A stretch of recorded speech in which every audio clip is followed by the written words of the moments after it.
Hi, my name is Pablo and I'm a PhD student at the University of Edinburgh. I'm grateful for the opportunity of discussing my work at QPL, and I'll be looking forward to hearing your thoughts about it. In this video, I'll discuss a preprint that I've worked with my supervisor, Heunen, on the topic of quantum while loops. So, as soon as you think about while loops in quantum computers, you should realize that there's a catch.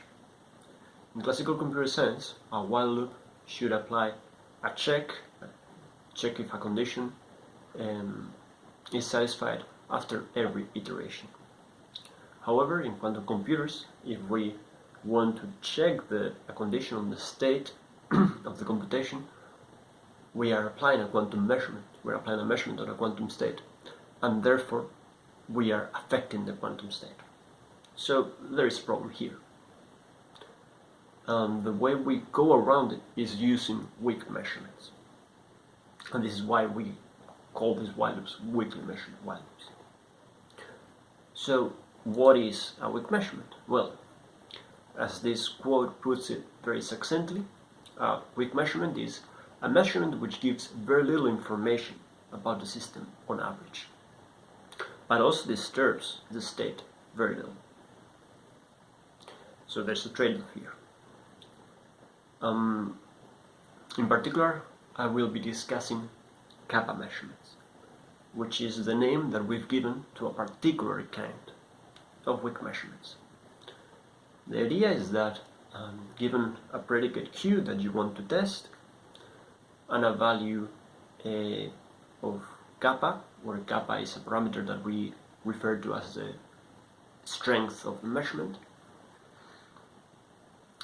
these kappa measurements, they're going to have two possible outcomes: failure and success. Failure does not mean that Q is not satisfied. Failure doesn't tell you anything about the state being measured. On the other hand, success tells you that for certain your state satisfies Q. So in one case we learn nothing, on the other case we learn that the state is Q. What about the collapse? Well, in the case of failure, there is some collapse. And what happens is that the amount of amplitude on the states that do satisfy Q in the superposition, this amplitude is reduced by an amount dependent on kappa. On the other hand, if we obtain success, there is also collapse, but in this case it's collapse that is advantageous to us, because it collapses to a state that does satisfy Q, and this is why we can say that for certain the final state does satisfy Q. So if we want to learn about how these weak measurements are actually achieved and the theory around it, I suggest you have a look at the reference that I cite at the bottom of the paper, and of course the preprint that me and my supervisor have posted in the archive. So now that we have the idea of weak measurements, we can apply this to while, and the idea is simple. You just after every iteration you apply a while loop. You apply a weak measurement to check if the termination condition of the while loop is satisfied, and you only exit a while loop on success of the weak measurement. So you only exit the while loop when you're certain that the condition is satisfied.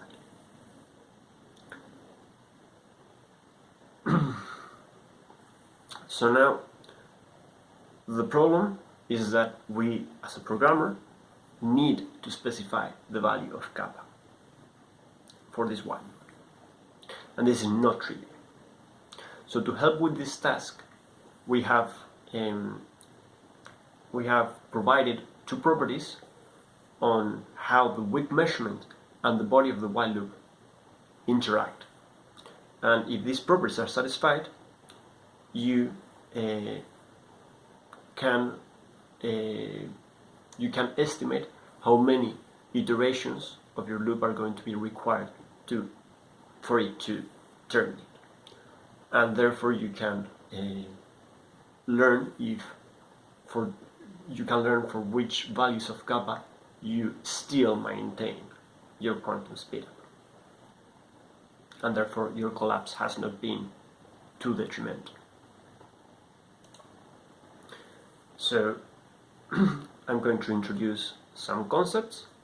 The first one is active iterations. An active iteration is an iteration whose final state has over 1/2 probability of satisfying the predicate that we're testing in the while loop.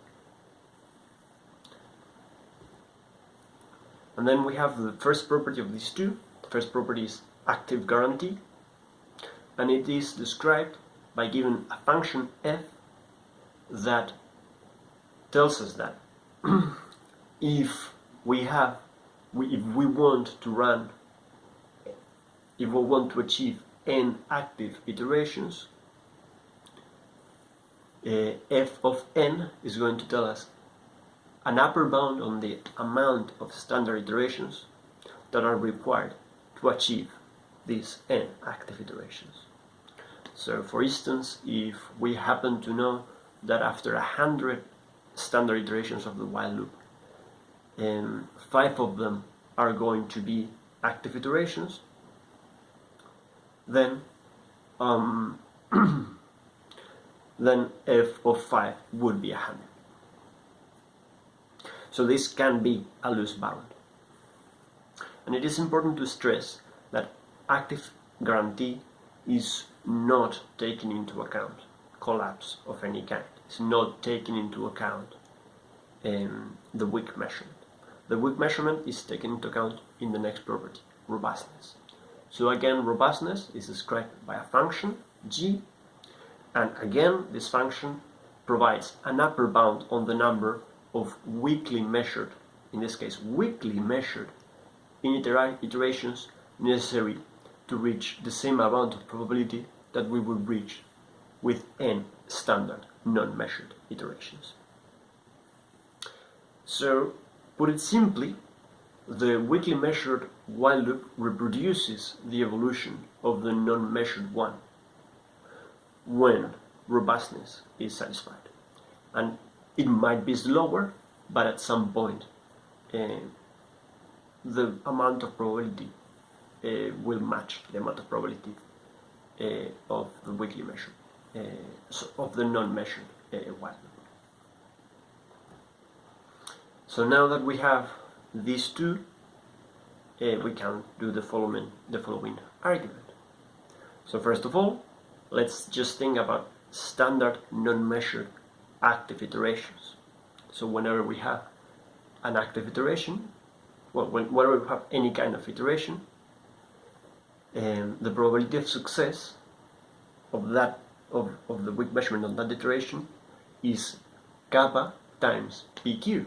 And we discussed that an active iteration, by definition, have pq over 1/2. And therefore the probability of success on this particular kind of active iterations is kappa over 2.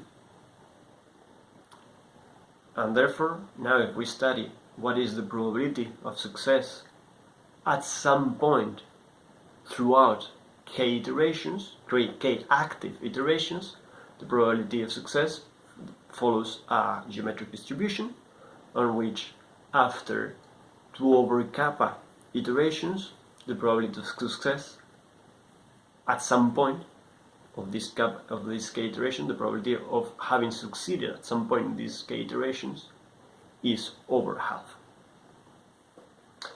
And now, so we know what is this number of active iterations that we require, that we expect that will be necessary. We apply f to it to be able to obtain the number of standard iterations, but again non-measured, and then we apply g to obtain again an upper bound on the amount of iterations, in this case iterations of the weakly measured while loop. With these tools we can estimate the number of iterations a weakly measured while loop will take before it terminates. Now, as proof of concept, I will show that Grover's algorithm can be implemented using a weakly measured while loop, and doing so doesn't destroy the quantum speed. Let get phi be the uniform superposition, which we will use as the initial state of the algorithm, and let get star be the target state that we wish to find. The initial state, and in fact any state throughout the algorithm, can be described as a superposition of get star with some other state, and the amplitudes in the superposition are determined by an angle. In Grover's algorithm, on every iteration, an operator, which we call g, is applied, which increases this angle by 2 alpha. In the standard algorithm, what we do is something similar to a for loop. We apply a number of iterations that we know from advance. We apply that number of iterations so that we reach an angle that is as close as possible to pi over 2. And then we measure. In the case of weakly measured, in the weakly measured version of Grover's algorithm, what we will do is that on every iteration we apply a weak measurement to test if the state is get star. And because we're using a weak measurement, we need to choose the measurement strength, kappa. I want to make clear that this kappa, in order to choose the value of kappa, we need to know what alpha is. So the amount of information that we need to know is actually the same as in the standard Grover's algorithm case.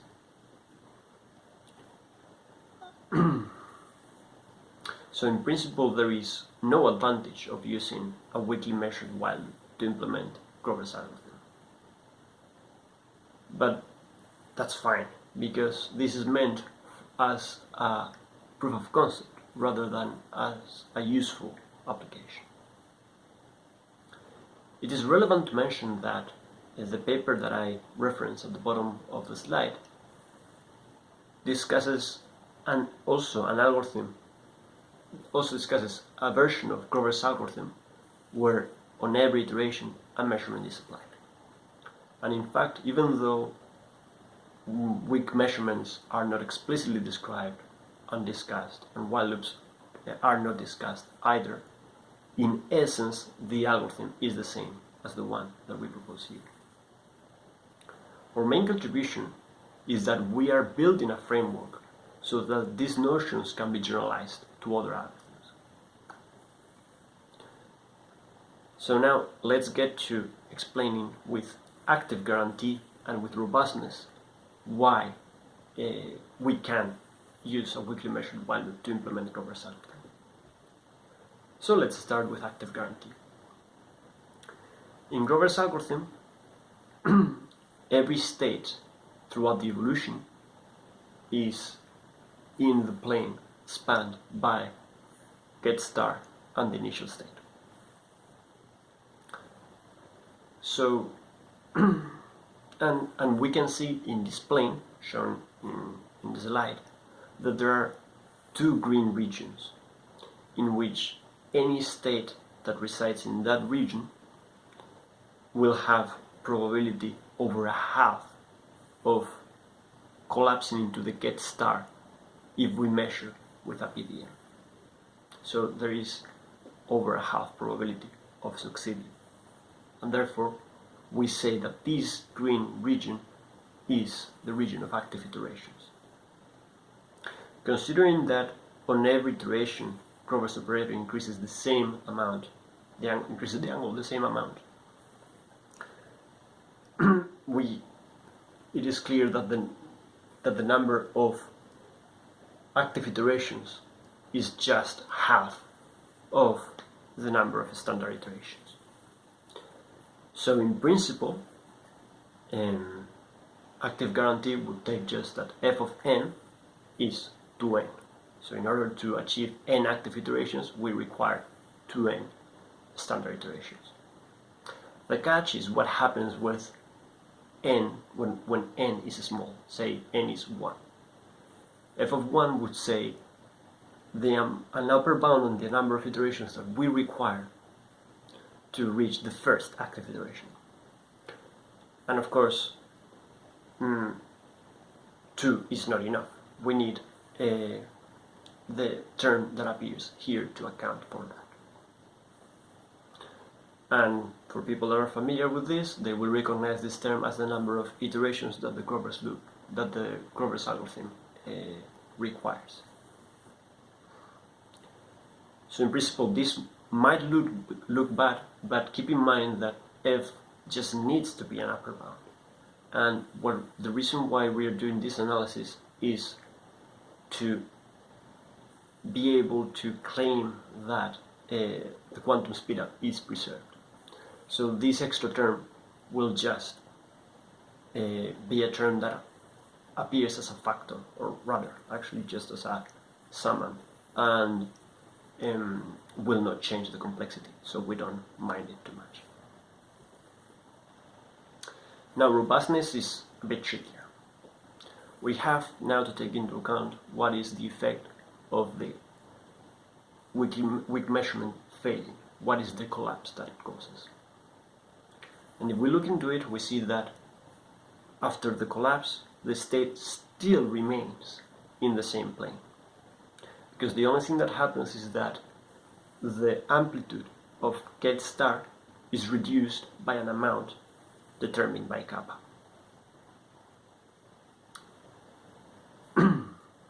So we have the picture shown here, where the dashed arrow is the state before the weak measurement is applied, and the solid arrow is the one afterwards, after the collapse, in the case that the measurement has failed. So we can consider what is the action of applying G, the Grover operator, and then failing to measure get star, and we would get that any state with angle A is first increased by 2 alpha and then reduced by an amount theta, where this theta would be the angle between the dashed arrow and the solid arrow. And now it is a simple trigonometry problem of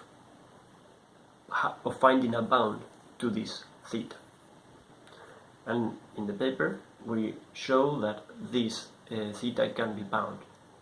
This theta is bound by the arc sign of kappa. So with this knowledge, we know that if we set kappa so that arc sign of kappa is smaller than alpha, automatically theta is always going to be smaller than alpha.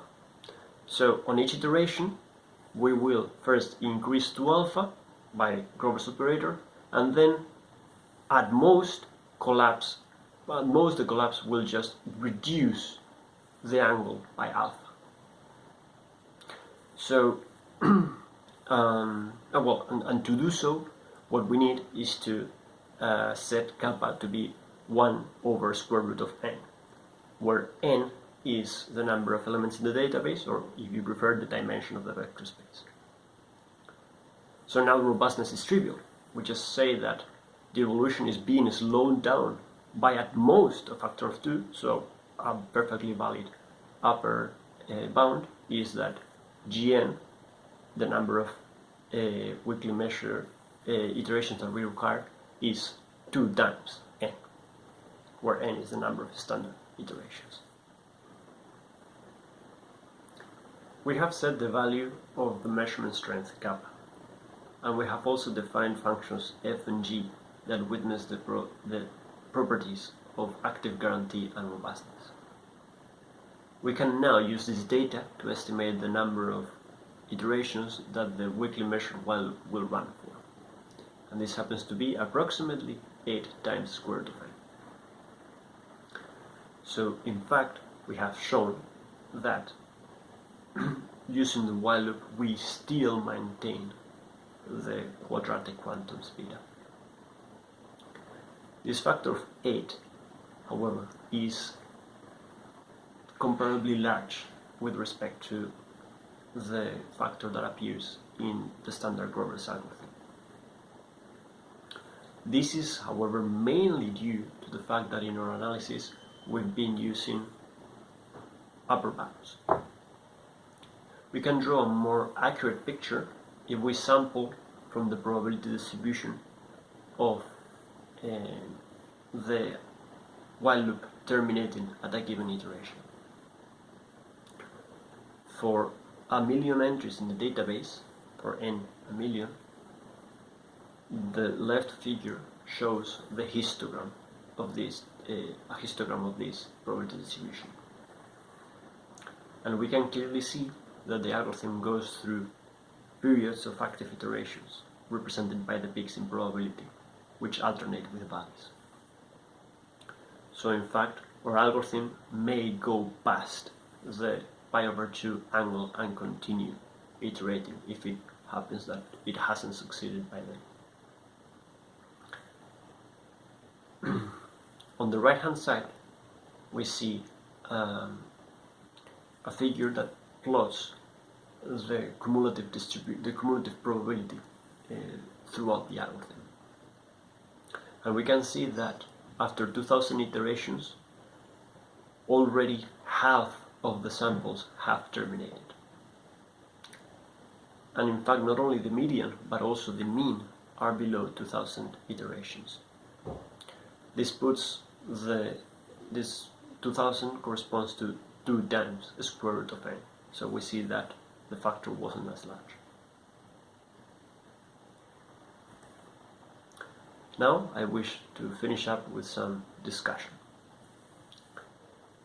In this second part of the talk, I've been talking about Grover's algorithm, which has a generalization known as amplitude amplification, where the number of marked elements, the number of states that we wish to reach, might not be just one.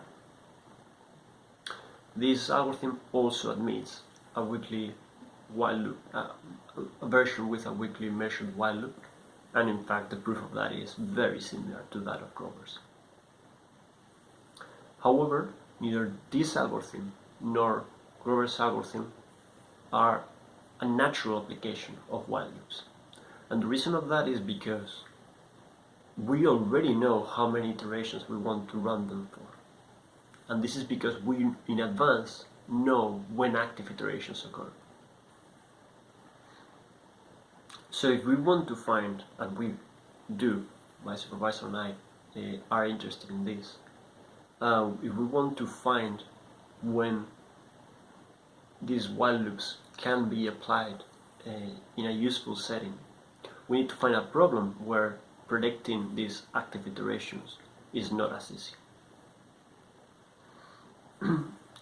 So a possible example of this, although a bit contrived, is considering what happens if for some reason a reset button is pressed in our computer while we're running Grover, and say that the reset button just resets the state to the initial state without giving any other warning.